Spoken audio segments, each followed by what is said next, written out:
Hi everyone, this is Vicki Verley, Rock and Roll Prophetess, and I'm here today to talk a little bit about a subject that you hear a lot about these days, and that is the ego. And I've heard a couple of people lately talk about naming the ego, and I think that's intriguing, and I think we've done that. You know, one of the person was Karen Hoyos, and another was Luca Lover. They both saw YouTube videos recently, and they were discussing naming your ego. And we used to do something like this with some of the people at the bar. And one girl who was one of my buddies, Linda, but when she would drink too much, she can get really, wild and crazy and belligerent, basically. So we started doing this thing with her, just sort of as a joke, but maybe on a collective level, it was sort of on this path that we're going down with naming the ego even. When she would get out of hand, we would call her Belinda. Like, she would come in the next day after a bender, and we'd be like, oh yeah, Belinda was out last night, and she'd be like, oh, what did I do, or whatever. You know, one of these people that claim they didn't remember what they did when they were drunk. And then, so then it even got to the point, like, if she was about to cross that line, in getting too high and starting to get a little wild, we'd say, okay, Belinda, and then she would, like, check herself. And that's kind of what these people like Karen Hoyos and Luca Lover were talking about, kind of checking yourself or reining yourself in and this other entity. But I think that there's deeper truths to this, really, and it's a lot deeper than that. And that's a cool thing to do. It's really fun and playful, but it's deeper than that. And I've been mulling this around for a while now, and I've seen it, I've read about things from other people and seen things myself, and it's almost as if this human vehicle that we're in, that is equipped to get around in this earthly environment, this is really the animal part of us. This is the part that comes from Mother Earth, Pachamama, Gaia, whatever you want to call it. And that the other part of us, we really are kind of like two separate entities. And also that this vehicle, the human body, the human form, the human animal, is not without its own consciousness. That's the thing that I'm really trying to get at here. And lots of people have that idea, in the Catholicism, it's the Father, Son, the Holy Spirit, and, what's above and below. And I recently saw an interview with Gary Zukav, and he refers to it as the personality and the soul. So there is, but it's almost as if it's always thought of as more symbolic or figurative than literal. And I think that there's something to this, like, because here's a couple of things why. Well, first of all, I remember reading the books, Michael Newton's books, about, which I highly recommend as far as life between lives and everything. But I remember reading in there, they're talking about pre-incarnating in the body, and you're coming in and out of the body that's in the womb. And I remember people under hypnosis saying things like they were trying to make friends with it, as if it does have its own consciousness or personality or something. Like there really is two things going on there.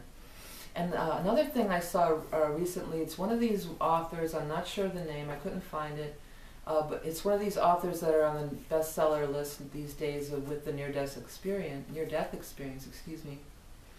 And it's a woman, and in her story of her near-death experience, she talks about, I think she tried to commit suicide in a car. And she talks about being out of body, but looking down at the body still struggling for life. So it's as if you think, okay, logically, or my perception of it is, in a general always way, is, okay, the spirit leaves the body's dead. But that's not, it doesn't seem to be the case. The body's still there struggling for life. The animal is still there struggling for life.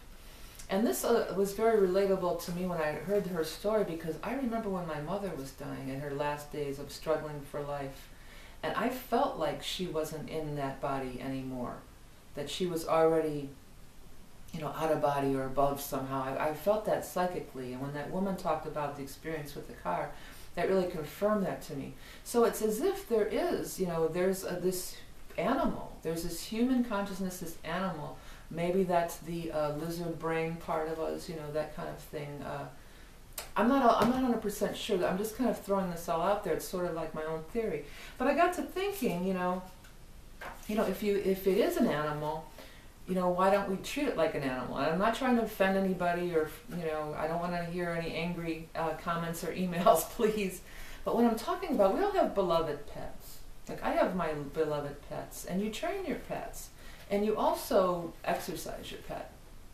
Okay, and an example of, besides your domestic animal pets, what about people who are avid horse riders? I've heard them say, and I'm sure we all have heard them say, that when you're riding their horse, they become one with the animal. And I feel like it's almost like that. And you can train the horse. I don't want to use the word break, because you do kind of break it. You break the horse and you break the dog. But you can do it through fear and punishment, or you can do it through love and understanding. And it's almost like comparable to how we rear our children. And I remember a specific example when my children were very young and they were acting up and getting all rowdy and crazy. And for a minute there, I was kind of in my ego, and I was like feeling all, well, I never acted like that when I was a kid. And then I stopped myself. And I was, in my late 20s. I was fairly young. I stopped myself. I said, well, wait, why? Why did you never act like that? And how could it be different? That was like a big aha moment, I guess you could say, for me. And the answer was that I was scared to death of going to hell.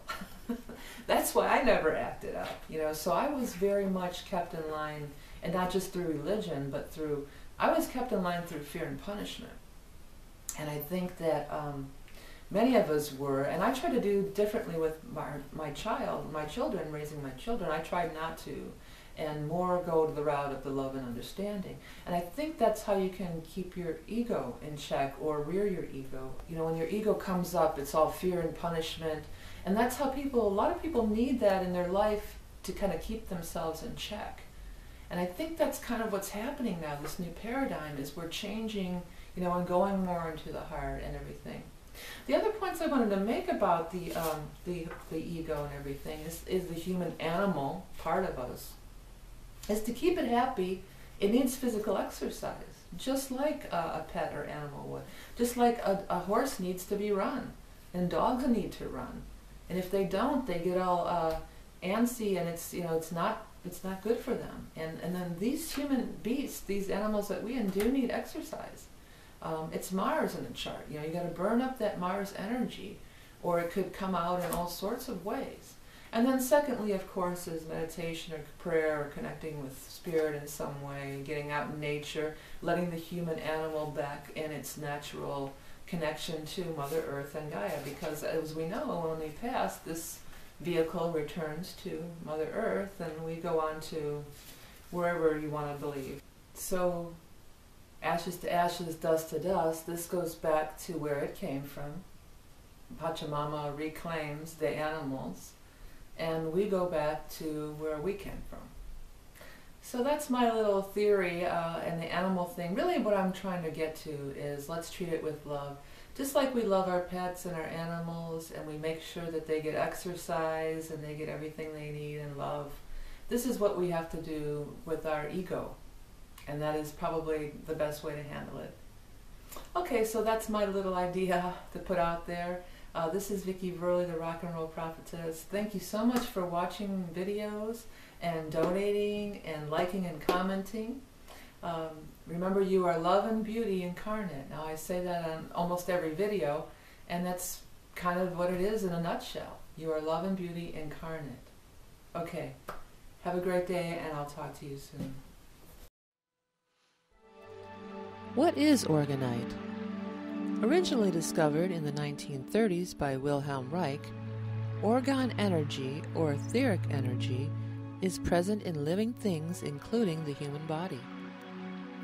Reich proposed that illness occurs when our etheric body is out of balance, and that positive orgone energy could realign the etheric field, thus facilitating healing and balance of one's life force, chi or prana.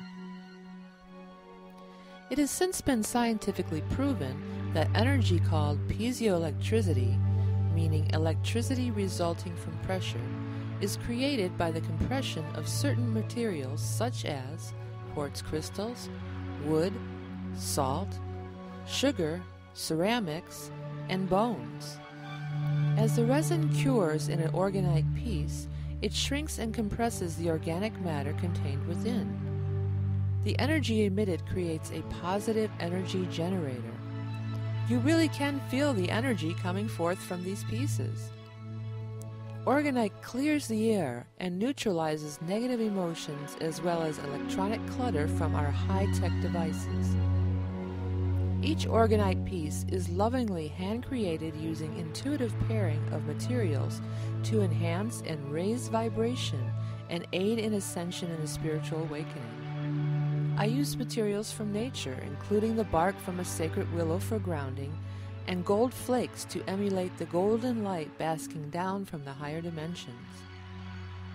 Visit my Etsy shop for a wide selection of handmade orgone pieces, especially designed for spiritual growth, including heart opening, chakra alignment and activation, and more. Visit www.orgoneenergyflow.etsy.com to see more beautiful orgone pieces. And remember, you are love and beauty incarnate.